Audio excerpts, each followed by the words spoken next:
రాజకీయాల్లో అయినా, ఆర్థిక రంగంలో అయినా, క్రీడల్లో అయినా రెండు వేర్వేరు కాలాల్లో జరిగిన పరిణామాల్ని పోల్చి చూడడము అనేది పూర్తిగా అసంబద్ధం, ఇర్రిలవెంట్ అవుతుంది చాలాసార్లు. కావాలంటే మీరు చూడండి, రథాల్లోనూ ఎడ్ల బండ్లలోనూ తిరిగే రోజుల్ని కారుల్లో తిరిగే ఈ రోజులతో పోల్చి ఏది వేగంగా వెళ్తోంది అని చెప్తే ఎలా ఉంటుంది? ఫులిష్గా అనిపించదు?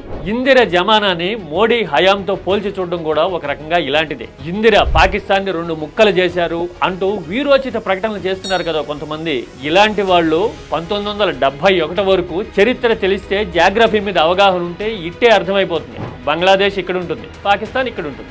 ఈ రెండు కలిపి ఒక దేశం. అసలు ప్రపంచంలో ఎక్కడన్నా చూసి ఉంటామా?